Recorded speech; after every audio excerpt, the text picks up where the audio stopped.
Hello, my name is Kelly, and this video will be looking at the digital footprint of Landcare Australia for the purpose of evaluating their digital communication strategy.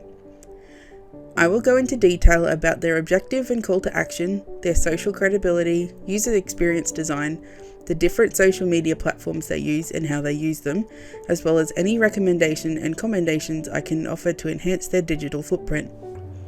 To give a summary of what Landcare Australia is, it started in Victoria in 1986 and continues to tackle environmental issues alongside farmers and conservationists in 2021. It is considered one of the largest volunteer movements in Australia and has even been taken internationally, with over 20 countries adopting the Landcare model. They also have their own initiatives such as Junior Landcare, Coast Care and Landcarer.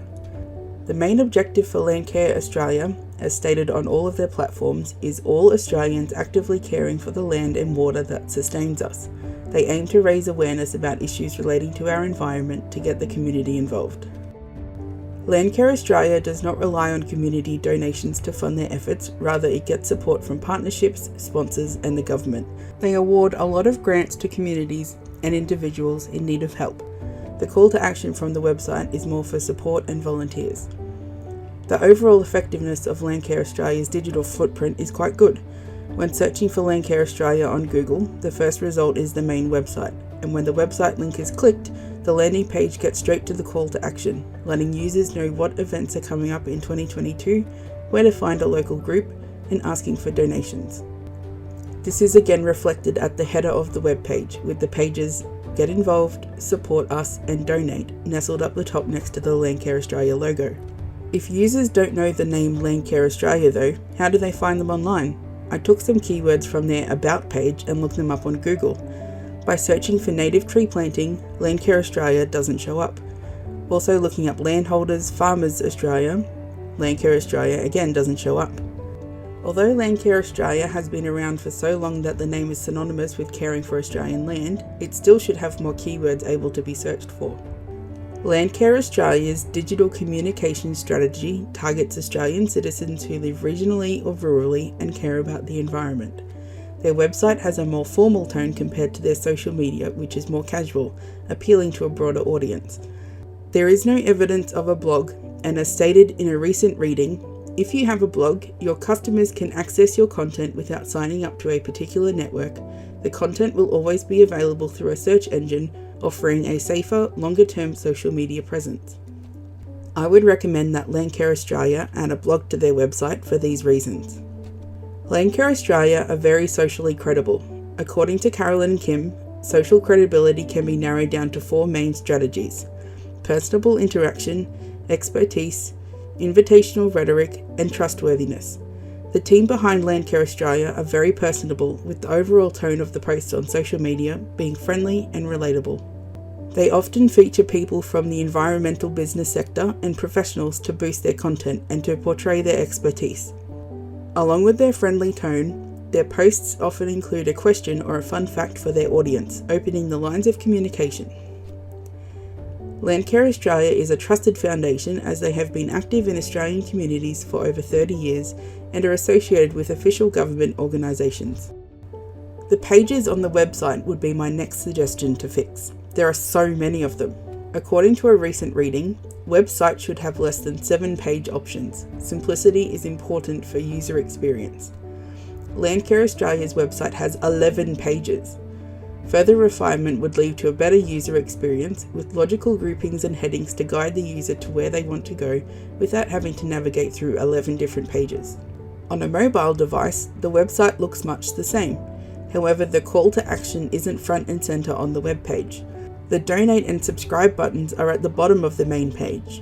My recommendation would be to put them up near the beginning of the page of the responsive design. As well as a website, Landcare Australia utilises the social media platforms Facebook, YouTube, Instagram, Twitter and LinkedIn. Their posts are similar on all platforms. A lot of the posts are links being shared from the website. The Landcare Australia YouTube channel hosts webinars, information sessions, award announcements and interviews. All of their social media links can be accessed from the website.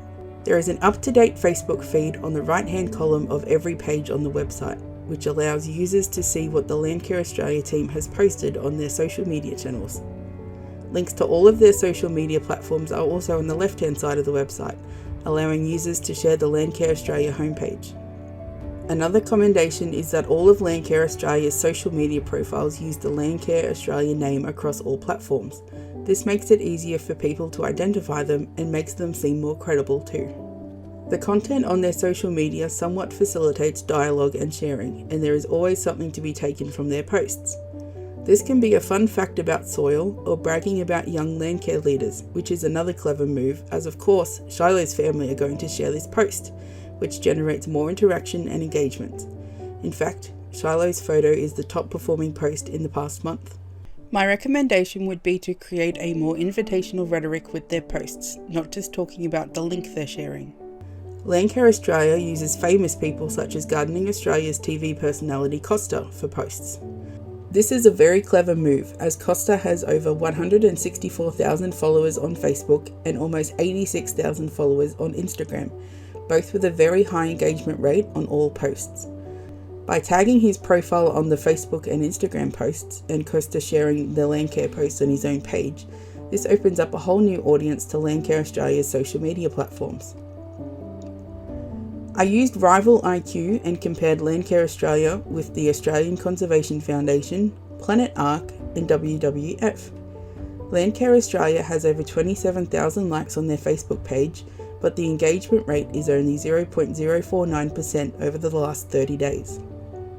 The most interacted post on Facebook only had 74 engagements.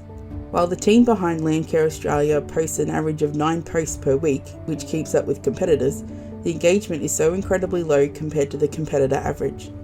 They don't often get comments, but when they do, they engage in an upbeat manner, which is great. Landcare Australia could get more engagement on their Facebook by creating an invitational rhetoric, perhaps asking for experiences or opinions in their posts. On Instagram, Landcare Australia has 6,690 followers with an engagement rate of 0.52% over the past month, which is slightly higher than the Facebook engagement statistic. The most interacted with post has 100 engagements. While the team at Landcare Australia beat the competitor's average number of posts, the engagement is again down in comparison according to Rival IQ. Landcare Australia on Twitter has 14,400 followers but only a 0.04% engagement rate over the past 30 days. Their YouTube channel has 1,750 followers with only one upload in the past month, with an engagement rate of 0.17%. By comparing this data, it seems that Facebook is the most liked platform, but Instagram has the highest engagement rate. Landcare Australia should focus on engaging with their Facebook followers more and keep looking after their followers on Instagram too. In conclusion, Landcare Australia has a large digital footprint, but it could use some tweaking to perform even better. As mentioned earlier, stronger keywords for search engine optimization would help immensely, as well as adding a blog for the longevity of content. The website could use some refinement with the multitude of page names and the call to action being made a priority on the mobile website. Finally, there needs to be a bit more invitational rhetoric on the social media posts, opening up the dialogue to create more engagement. It's not all bad though. Landcare Australia can be commended on their solid call to action, their links with social media from the website, and how they use specific people in their posts to boost engagement, such as kids and celebrities.